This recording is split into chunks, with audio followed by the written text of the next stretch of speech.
Welcome to the Parenting with Confidence podcast. I am your host, Teresa Alexander Inman, board certified behavior analyst and infant toddler developmental specialist. Today, I am excited to have as my guest Mr. Jim White. Jim is an author, coach, and founder of the Family Enrichment Academy. He has been married for 40 years and has 6 children. So many of us complain with our 2, 3, and 4. He has 6 children. Yep. As well as 12 grandchildren. His background as a family enrichment coach and life experience provide a unique perspective on parenthood. His book, How to Be the Parent Your Teenager Needs You to Be, is his second book on parenting. And especially now, I think parents really need that book. They really need some information on teenagers. I have to tell you, I often focus on younger children, but there's a crisis with our teenagers. And I just want to give parents, because, there are parents who have little ones and older ones in the same family. So I want to give them also a lifeline to help them with their teenagers.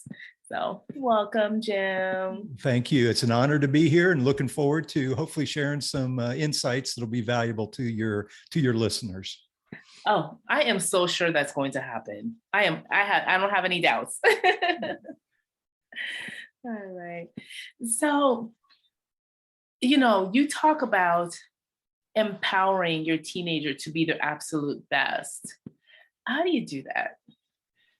Yeah, that's the big question, right? That's the $24 question, if you will.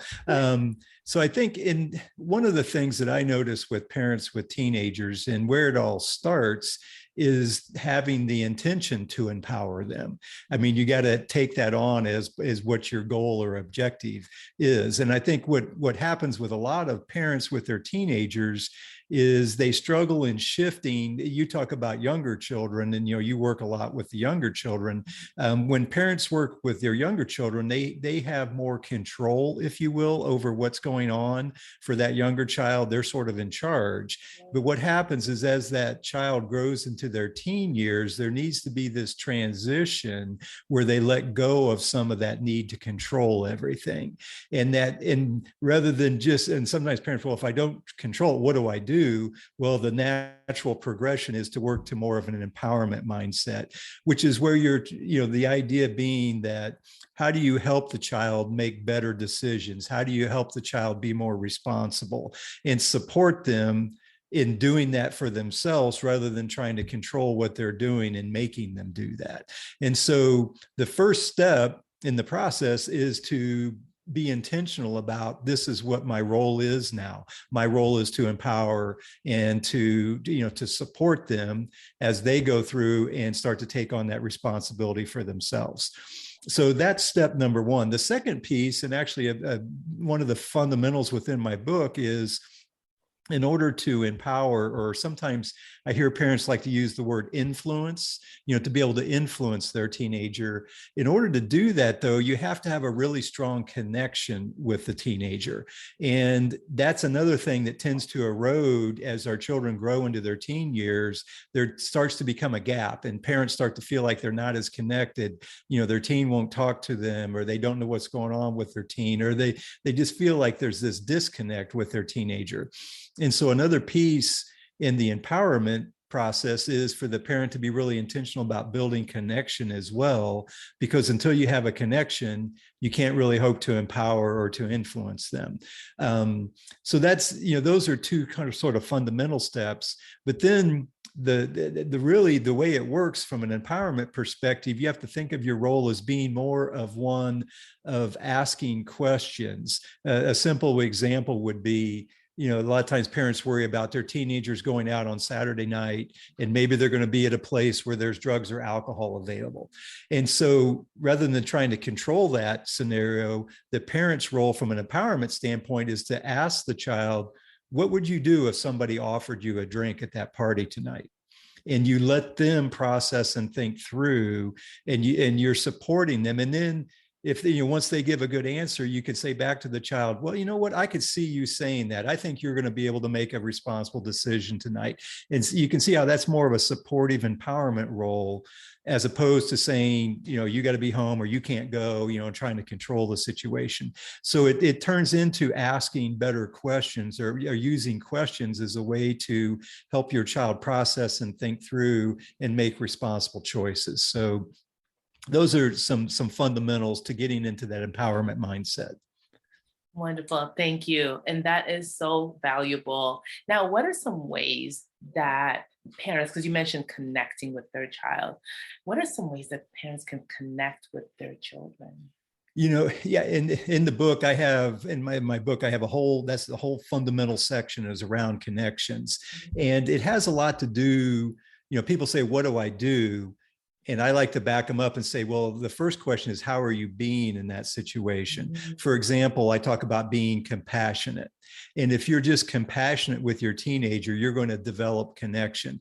And an example of that is, the teen, let's say they come home from school one day and they've had a tough day at school, and maybe they got a bad grade on a test, let's say.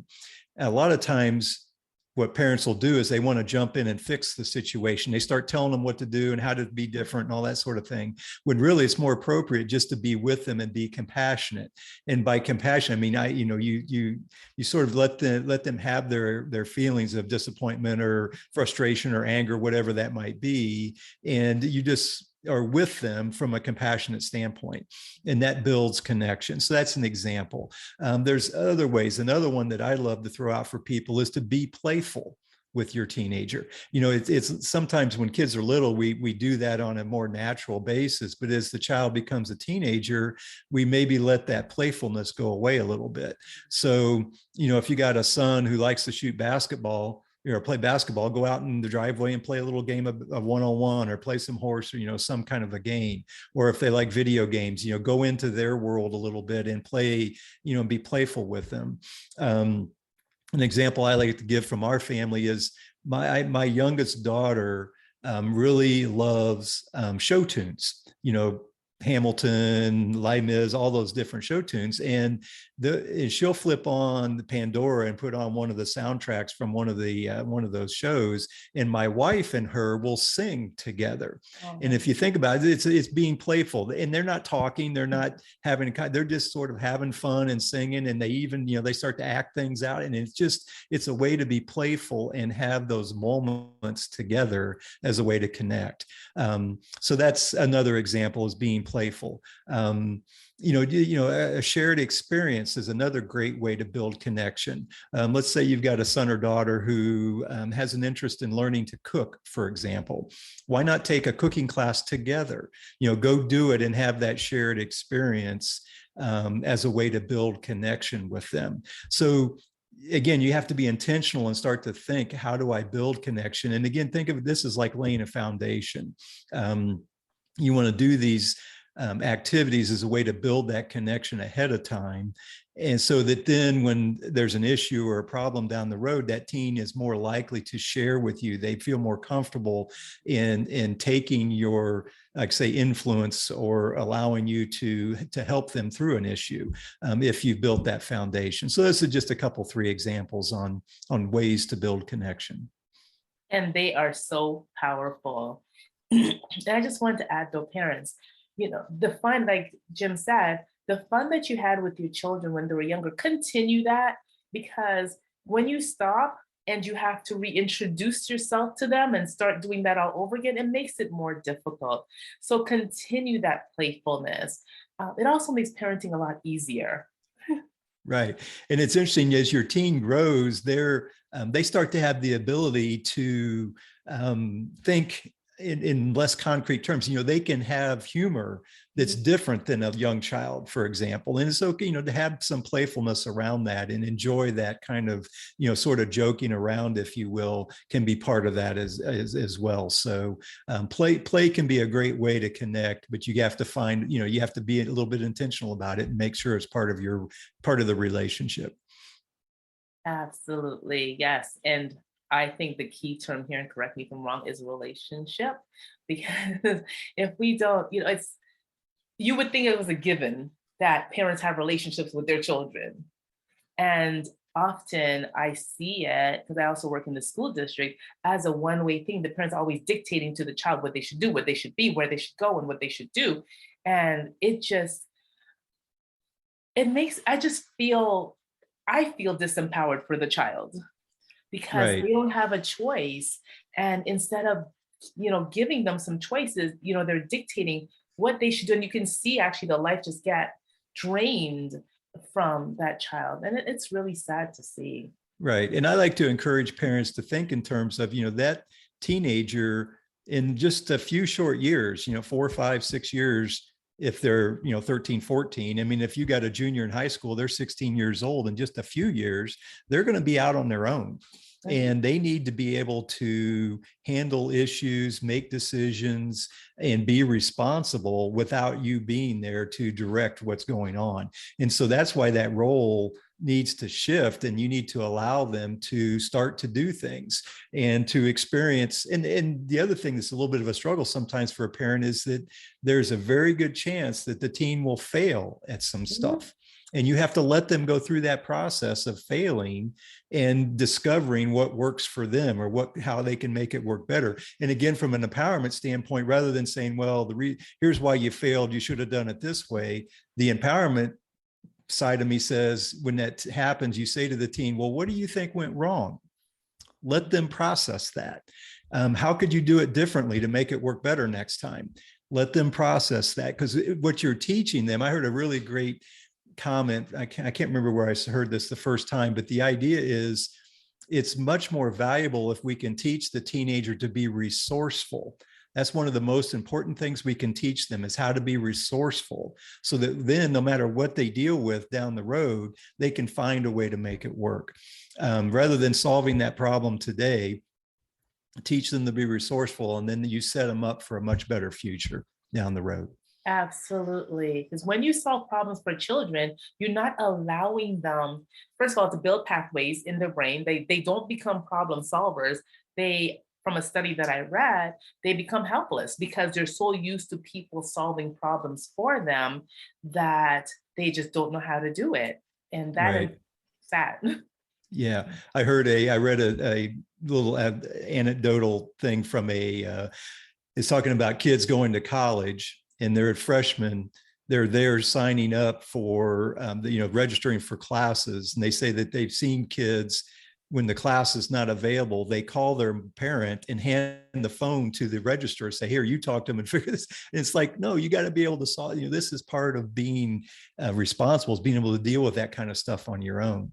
And like say, we do them a disservice if we do everything for the teen. You got to let them experience and learn and grow through their own trials and errors, and be there in support of them. Absolutely. Yeah, I worked with a mom recently who was concerned about her daughter who experienced disappointment and had a tantrum. So now she's trying to shield her from disappointment because she doesn't want her to go through that again. And I always think you're not going to be around forever. Right. So let your child learn in the safe environment of your love instead of preventing it. And God forbid something happens to you, they would have already developed that skill and be able to implement it. Absolutely. And essentially, you mentioned, the child in that case going through a tantrum. One of the things I would point out is, and I think this is important for parents to get also, is if their teenager is in a highly charged emotional state like that, that's not the time to try to empower or influence them. Your only role at that point is to make them feel safe, so that that negative energy can dissipate. And you do that by being present and being compassionate and just being with them. And then once that negative energy is dissipated, then you can shift into more of a teaching, coaching, empowerment type role. But in the middle of that emotional state, there's they're not in a position to be able to take any of that influence or empowerment. Coaching at that point is just too emotionally charged at that moment. Agreed. Yeah, I just keep telling, it's like, when you're upset, do you want people talking to you? I mean, I absolutely certainly not. don't. So Yep. It's just, and if you think about it, you're right. Think about how you would be responding. So when you're in that highly emotional state, the last thing you want is somebody telling you what to do. You need a chance for that to do, and it may be the next day. That's the other thing parents have to understand. It could be, a whole day or 2 days later before, it's the right time then to step back in. And sometimes, to be honest, it's both the parent and the teen get emotionally charged. If there's a disagreement, and there again, there needs to be time for that negative energy to dissipate, then you can rebuild the connection and then move on to more of an empowerment conversation. Awesome. Thank you. Now, what's the secret to get teenagers to open up and talk? Like how can we get, because so often they don't want to share with their parents. They don't, it's just there's that whole taboo because I don't want my parents to know or whatever the situation is. But there's safety in being able to speak to your parents about certain things. How can we help our teenagers open up and talk? Yeah, I'm glad you asked that, 'cause that's one of the biggest questions that I get. And I mentioned before we started recording here that I do have a free resource that's the simple answer. Before I mention the resource, is you ask better questions. And the better the questions, the more likely is that you're going to be able to build that connection and get them to open up. And the resource that I have is, and it's a free resource, is 10 questions you should never ask your teenager. And think of them as like conversation killers. They tend to shut them down. And then the follow-up is 10 great questions. These are more like conversation starters. So the first thing I would throw out on that is it's about asking better questions. And, that's available on my website, or I can send you a link that you could put in the show notes here as to how people could get that resource. So it's those questions help, but what those do in effect is it helps you to build connection. I think that's really the key. The tighter that connection, the more willing that teen is going to be to open up to you. And the questions are a key component of how you build that connection. And it goes back to but there's other strategies along with that. Like we talked about, being playful, being compassionate, being present. I'll just throw out an example. It's interesting. Don't expect your teen to walk up to you and just say, "Hey, I need to talk to you. Can we talk for a minute?" Because a lot of times it doesn't happen that way. There'll be a subtle signal from them that they might be ready to open up. And when I say be present, you have to be aware and pick up on that signal. And then if you hear there or pick up on that, you have to stop everything that you're doing and turn and focus your attention at that moment. And the example I share in the book, and it's one of those, is my youngest daughter comes home. She's working as a waitress. She comes home at like 11 o'clock at night. I happen to be in the kitchen, and she makes a comment about how people can be so difficult. And again, she didn't say, "Hey, I want to talk to you about it." And we talk about better questions. I said, "What do you mean people can be so difficult?" Again, that's a question that allows her to open up a little bit. And she went on for 20 minutes about that. She was ready to talk, but 11 o'clock at night, I was ready to go to bed, to be quite honest. But you recognize that as an opportunity to connect, and it built connection and then all I did was sit there and listen. I think that's the other thing. Sometimes they start to open up and talk. And if we start throwing in, "Well, this is what you need to do different," and we try to fix the problems, that's what shuts them down a little bit. All they want to do is share, what they're experiencing. And so again, just be present, listen, be compassionate, and that it opens it up. So that's an example of better questions allow them to open up, and it's building connection is really what you're doing. Wonderful. Thank you. And that is, I love that the way you tied everything and made it a whole conversation by asking an open-ended question. Right. Because And it's interesting, and I'll give a little bit of insight into the 10 questions that I share. One of the great questions are ones that allow them to share their opinions and thoughts. If you think about a teenager, one of the ways they're vastly different than a child that's, 8 or 9 years old, is they start to have their own opinions and ideas about things. And they're dying to share those with other people. And so as a parent, you need to ask questions that allow them to share what's going on for them and what they think about something. If you think about their music, for example. You ask them, well, what is it you like so much about that music? It allows them to open up and share some of their values and thoughts, rather than, a closed, like say a closed-ended question that it just is a yes or no kind of an answer. Yeah, and then that just shuts the conversation down right away. Yep, exactly. Especially if it's one that's sort of implied. This is, if it implies a little bit of judgment about what they think's important to them. If the parent asks a yes no question that implies some judgment, that'll shut them down really, really quick. That is so true. And I never thought of it that way. Because, yeah, like, okay, well, if you did it, then it's either right or wrong. Right. So, yeah. Wow. Thank you. Yeah. Yeah. So I'm going to end with one last question. And this is huge because teenagers in schools. It's so difficult. So how do you get your teenager to try harder in school without fighting? Yeah, and that's an interesting one because it's a control question. Part of it is, and when you ask that, you're implying that we're trying to control what they're doing. And part of the empowerment process is, in effect, you have to turn over the responsibility for their grades and their school to them. And then you support them as they then take on that responsibility. And that's a hard thing to do for parents because there's a fear that the child won't do it. Right. I mean, that's what holds us back, is we have this fear that they're just going to, say, well, I don't care and not do anything. But I would challenge you that teens are, they're maybe a little bit more interested in how they do than you might think they are. And actually, sometimes if we're always on them about doing stuff, that tends to make them more apathetic about it because we're pushing them and it's not for their reasons. And so, and actually, when you turn it over, part of the empowerment process is to ask what I like to call vision-oriented questions. You start asking the teen, what do you picture yourself doing after you get out of high school? And then if they say, well, I would like to go to a vocational school or a college or whatever, then you sort of back into, well, if you want to go to a college, what kind of grades do you have to have? Again, you're not telling them. What you ask them, what kind of grades do you have to have in order to get there?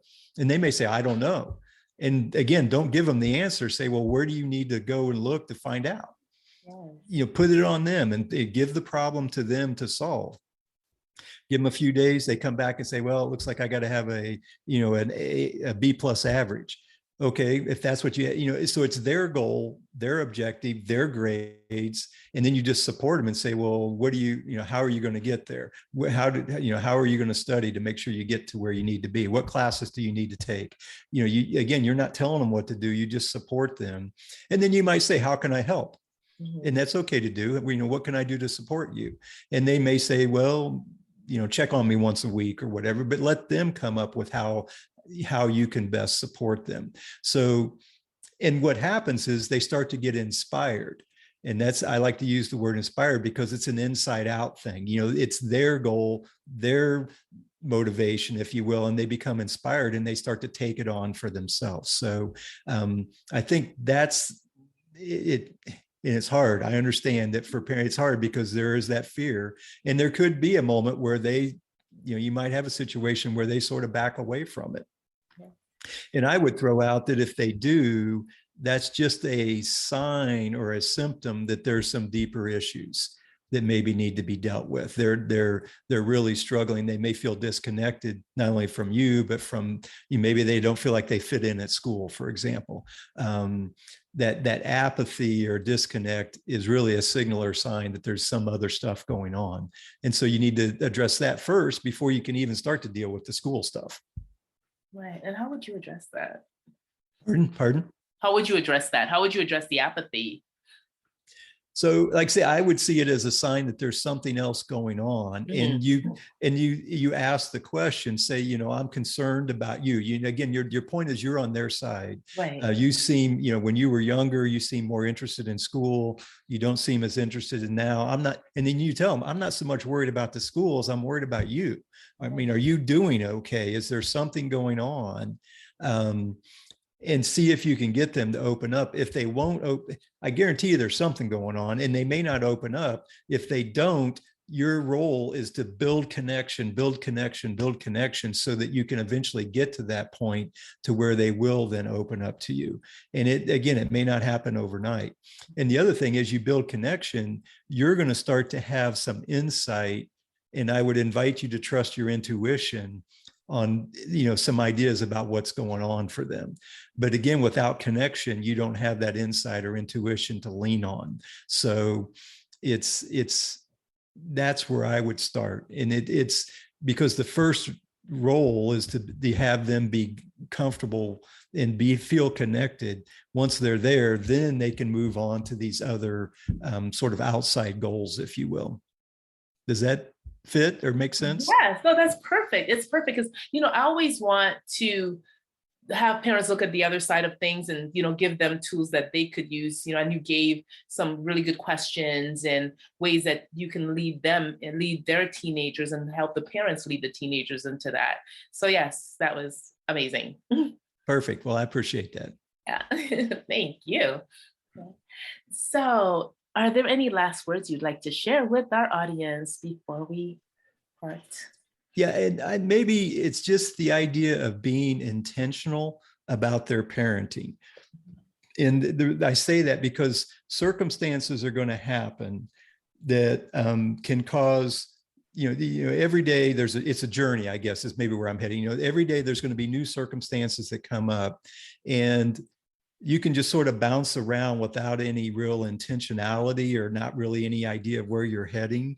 But the idea of being intentional about your goal is to empower that teenager to be their absolute best and get them in a position to where they can go off on their life and enjoy some joy and happiness in their life.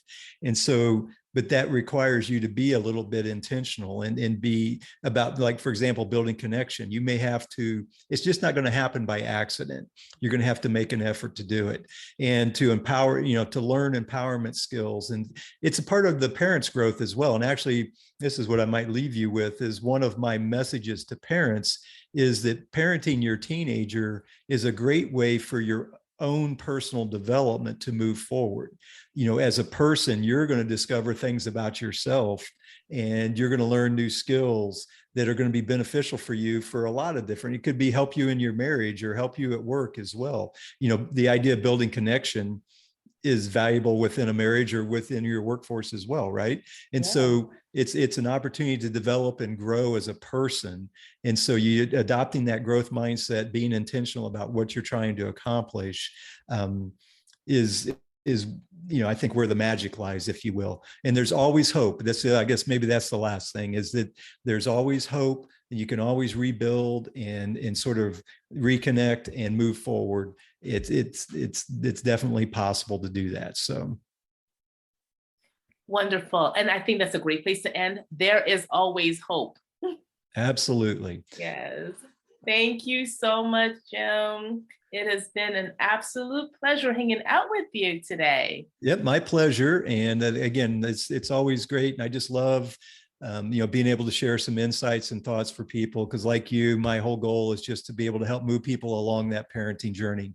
And one thing my little tagline I like to leave people with is this idea that a change in perspective changes everything.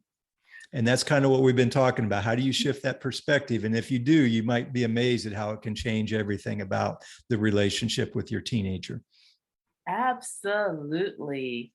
And we will put the link to the free resources at the bottom of the podcast so everybody can have access to it, because those questions are so important.